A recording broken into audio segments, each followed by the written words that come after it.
బలం ఉంది, బలగం ఉంది. కానీ సైన్యానికి సరైన దిశానిర్దేశం చేసే సేనాధిపతి లేకుండా పోయారు. జనసేనాని ప్రాతినిధ్యం వేస్తున్న జిల్లాలోనే నడిపించే నాయకుడు ఎవరని జనసైనికులు ఎదురు చూస్తున్నారట.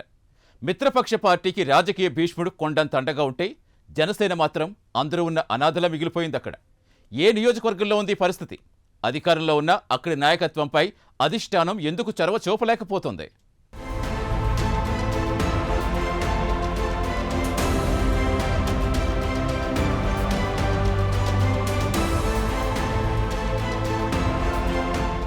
కాపులకు కీలకమైన జిల్లా, జనసేనకు గట్టి పట్టున్న జిల్లా.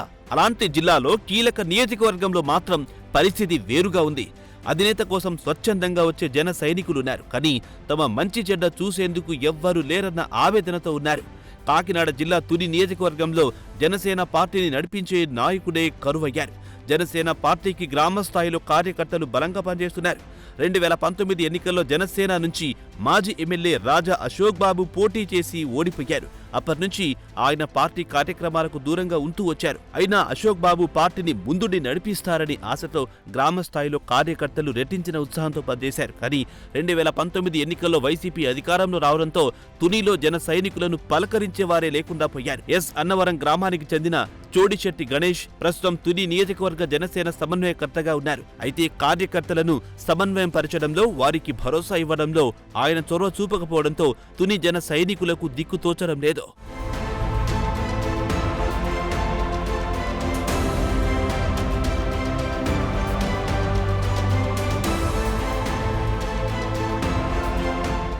బలమైన నాయకుడికి ఇన్ఛార్జ్ బాధ్యతలిస్తే రాబోయే ఎన్నికలలో తునిలో జనసేన బలమైన పార్టీగా తయారవుతుందని విశ్లేషకుల అంచనా. తుని నియోజకవర్గంలోని 4 మండలాల్లో బలమైన కాపు సామాజిక వర్గం ఉండడం జనసేనకు కలిసొచ్చే అంశమని కొందరు అభిప్రాయపడుతున్నారు.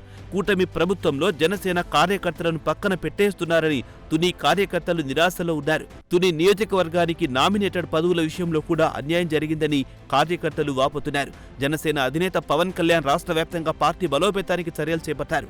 పార్టీకి బలమున్న నియోజకవర్గాలపై దృష్టి సారించారు. కానీ రాష్ట్రంలో ప్రత్యేక గుర్తింపున్న తుని నియోజకవర్గానికి మాత్రం సరైన నాయకత్వం లేకుండా పోయిందని జన సైనికులు తీవ్ర ఆవేదనకు గురవుతున్నారు.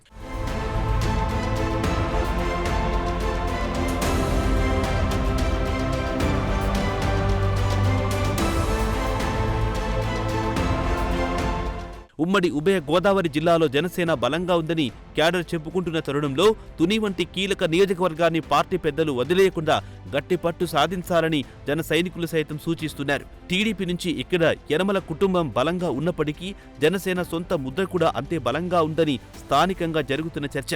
కూటమిలో భాగస్వామ్యంగా ఉంటూనే సొంతంగా బలపడడం చాలా అవసరమని, స్థానిక ఎన్నికల్లో ఆ ప్రభావం తప్పకుండా ఉంటుందని కొందరి వాదన.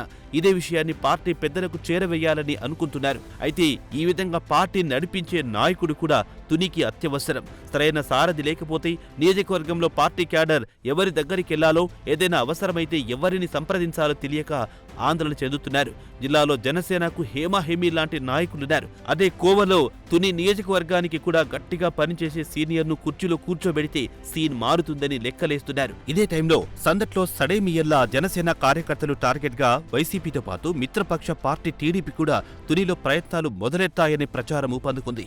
ఇప్పటికైనా రాష్ట్ర పార్టీ నాయకత్వం స్పందించి తుని నియోజకవర్గానికి సమర్థుడైన ఇన్ఛార్జిని ప్రకటించకపోతే పార్టీకి తీవ్ర నష్టం తప్పదంటున్నారు జన సైనికులు. ఉన్న బలాన్ని సరిగ్గా వాడుకోకపోతే ఎంత బలగమున్నా దండకేనంటున్నారు.